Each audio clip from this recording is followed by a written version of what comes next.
नमस्कार, मैं हूं रजनीश दीक्षित। आप देख रहे हैं श्रेष्ठ उत्तराखंड। आज का जो केंद्रीय आम बजट आया है वो काफ़ी राहत भरा रहा है। 12 लाख तक की छूट कर दी गई है, अब उसमें कोई टैक्स नहीं देना होगा। तो इन सभी सौगातों के बीच हम हैं देवभूमि के युवाओं से जानेंगे आखिर वो क्या सोचते हैं इस बजट को लेकर। आप सभी का बहुत बहुत स्वागत है श्रेष्ठ उत्तराखंड पे। क्या शुभ नाम है आपका? धन्यवाद। मेरा नाम रोबिन त्यागी है। रॉबिन जी, आज जो बजट आया कैसे देखते हैं उसको? देखिए, बजट जो आया है जिसमें सुनने में आ रहा है कि 12 लाख रुपए तक के जो इनकम होगी सालाना, उस पर कोई भी टैक्स नहीं देना पड़ेगा। ठीक है, बहुत अच्छी बात है। 12 लाख तक के पे सरकार ने ये चीज़ें सोची है कि उस पर टैक्स नहीं देना पड़ेगा। पर क्या सरकार ने ये चीज़ें सोची है कि किस प्रकार एक आम आदमी 12 लाख रुपए कमा पाएगा? क्या उसके लिए कोई बजट लेके आए हैं आप? दिन प्रतिदिन महंगाई जिस प्रकार बढ़ रही है, क्या 12 लाख रुपए की स्थिति में कोई व्यक्ति आ पाएगा? जिस आप मध्यम वर्ग की बात कर रहे हो, उसके लिए आपने क्या रोजगार या क्या ऐसी व्यवस्थाएं बनानी है जो वो व्यक्ति 12 लाख रुपए तक पहुंच पाएगा?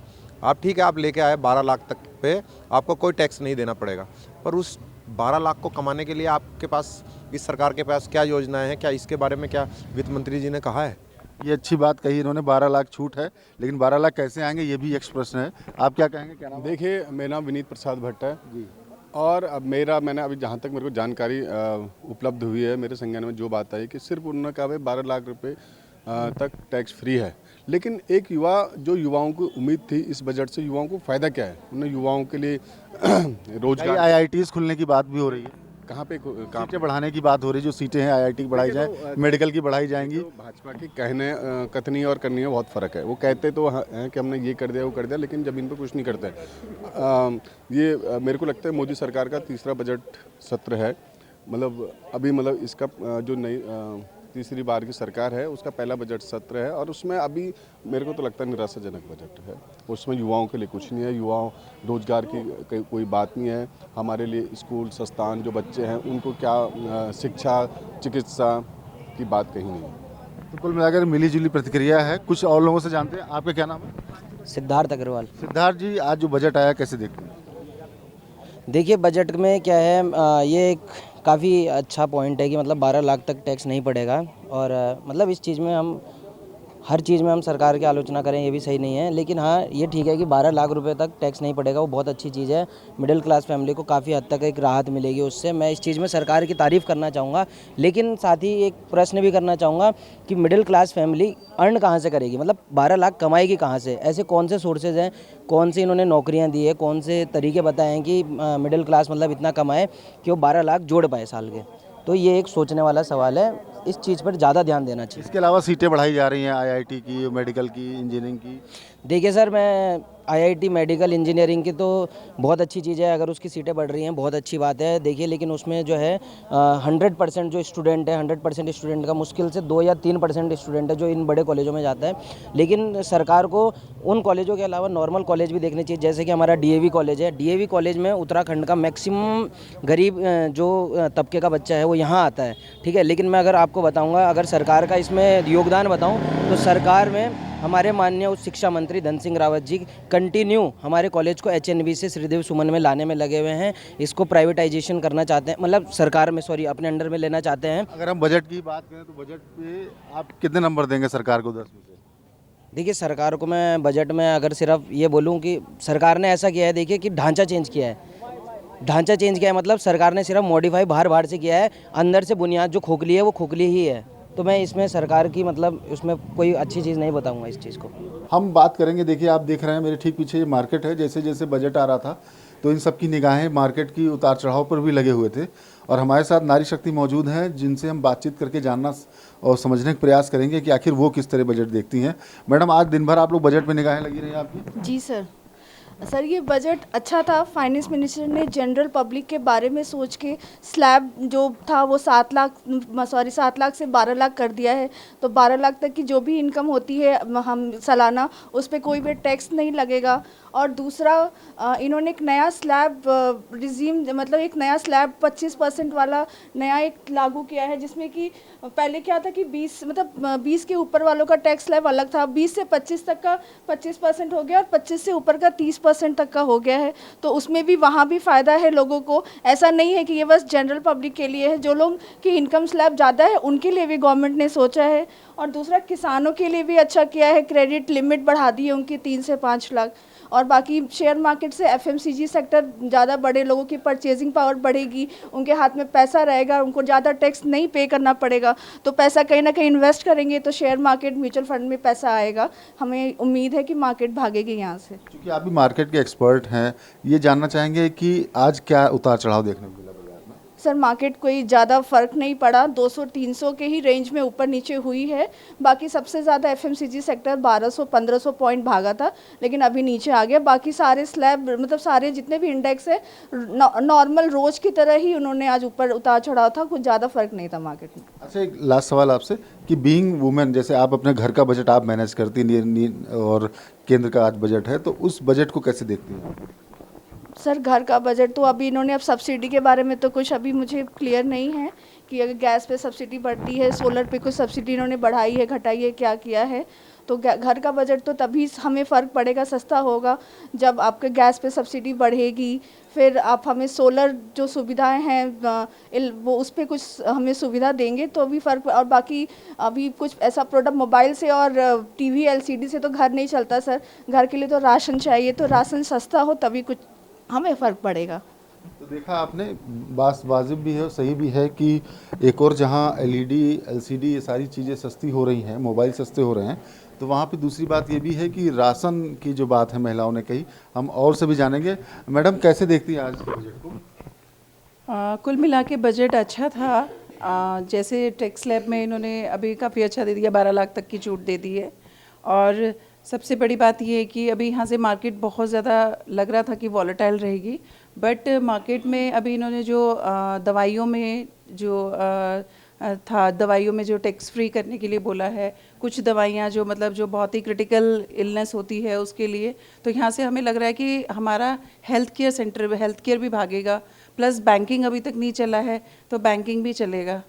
बाकी कुल मिला के बजट अच्छा था सर, मध्यम वर्गीय परिवार के लिए बजट अच्छा है। बजट अच्छा है। और हम ये जानना चाहेंगे कि जो बजट की बात हो रही थी, इसमें खास बात यह है कि मेडिकल फैसिलिटीज़ में जो कैंसर की दवाएं हों, चाहे अन्य क्रिटिकल इलनेस की हों, उस पर भी सरकार ने टैक्स घटाया है, तो इसका जोरदार स्वागत कर रही है पहाड़ की महिलाएं। बिल्कुल महिलाओं के लिए मतलब काफ़ी अच्छा किया है।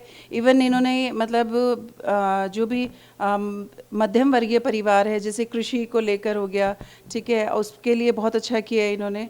प्लस जैसे कोई भी बीमारी होती है तो उसमें भी ये लोग जो भी है मतलब टैक्स वैक्स ज़्यादा लगता है वो कम कर दिया है। तो मतलब ये कि कुल मिला के मतलब सबसे बड़ी बात ये है कि 12 लाख के टैक्स स्लैब में तो कोई इतना हर कोई आता नहीं है, लेकिन ये कि दवाइयों में छूट दे दी तो ये ज़्यादा अच्छा। आज युवाओं से बात हो रही तो कह रहे थे 12 लाख की छूट तो ठीक है, लेकिन 12 लाख कमाएंगे कैसे? हाँ, ये भी सही बोला कि 12 लाख कमाएंगे कहाँ से। उसके लिए यही है कि जैसे इन्होंने उसके लिए किया है आपका ये लिमिट इंक्रीज़ कर दी है, ये जो किसान क्रेडिट कार्ड का वो बढ़ा दिया इन्होंने, 3 लाख से 5 लाख का कर दिया है।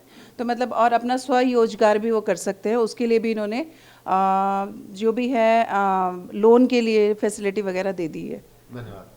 तो सुना आपने, ये प्रतिक्रियाएं हैं पहाड़ की महिलाओं की, जो एक और जहां न सिर्फ अपना घर संभालती हैं बल्कि ऑफिस के कामकाज में भी कदमताल बराबर करती हैं। तो उनका कहना है कि जो आज बजट है वो मध्यम वर्गीय फोकस है, तो उस बजट का वो स्वागत करते हैं। आज के बजट में जहां एक और मेड इन इंडिया और कई सारी अनाउंसमेंट हुए हैं, मीडियम वर्ग को भी ताकत मिली है। हम जानेंगे महिलाओं से, जो उत्तराखंड की महिलाएँ हैं, आखिर घर का बजट चलाती हैं, कैसे देखती हैं बजट को। मैडम क्या नाम है आपका?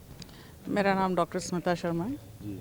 एंड बजट के बारे में तो चलिए ठीक है, ये टैक्स स्लैब में आपने बोला कि 12 लाख तक सालाना जो आय है उस पर छूट दी जा रही है, सारी बातें सही हैं, परंतु जो एक जो कर्मचारी वर्ग है उसके लिए उसकी बुढ़ापे की लाठी तो पेंशन है, और वो यूनिफाइड पेंशन स्कीम में जो हम लोग का जो अंशदान है वो अगर हमारा ले लिया जाएगा तो उसको हम पॉजिटिव वे में नहीं देख पाएंगे ना।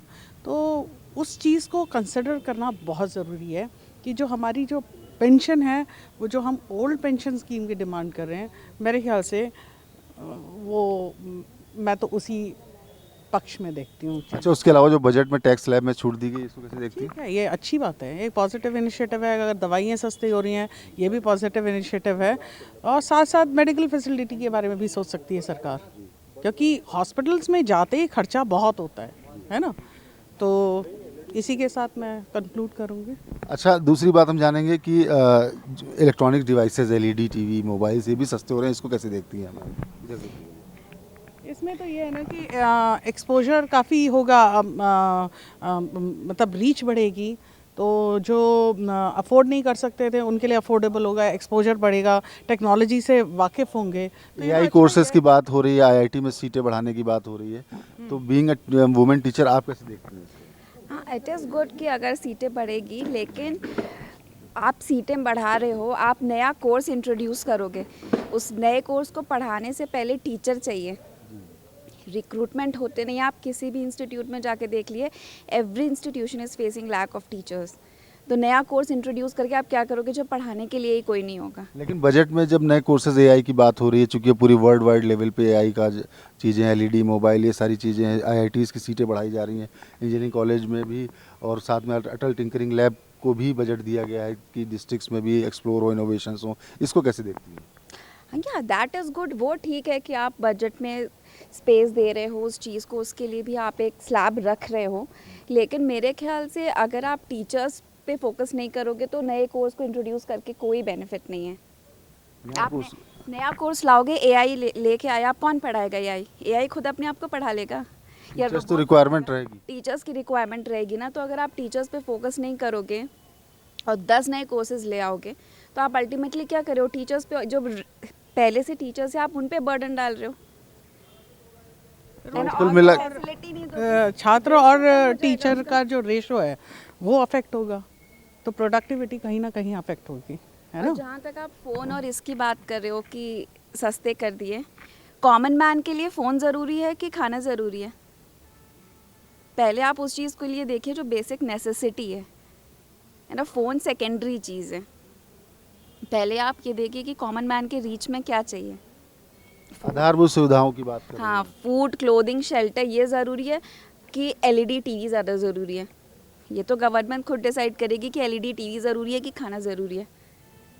तो देखा आपने, ये मिली जुली प्रतिक्रियाएं हैं, सबका स्पष्ट रूप से ही कहना है कि एक और जहां टैक्स स्लैब में जो छूट दी गई है उसकी सबने राहत की सांस ली है, सब उसकी तारीफ कर रहे हैं। इसके अलावा जो इनोवेशन सेंटर्स बढ़ाने की बात है, चाहे अटल टिंकरिंग लैब हो, चाहे आईआईटी में सीटें बढ़ाने की बात हो, उसको लेकर ये कहना है कि युवाओं के लिए एक और जहाँ मौके मिलेंगे तो वहाँ पर कहीं ना कहीं अनुपात संतुलित करने के लिए टीचर्स की भी उस तरीके से नियुक्ति होनी चाहिए। तो ये मिला जुला जो प्रतिक्रियाएँ हैं जो उत्तराखंड की जनता बता रही है। कैमरा पंकज तलवार के साथ मैं रजनीश दीक्षित, देहरादून। श्रेष्ठ उत्तराखंड पर खबरों से जुड़े रहने के लिए चैनल को सब्सक्राइब और लाइक करें, बेल आइकन दबाएं और देखते रहें श्रेष्ठ उत्तराखंड।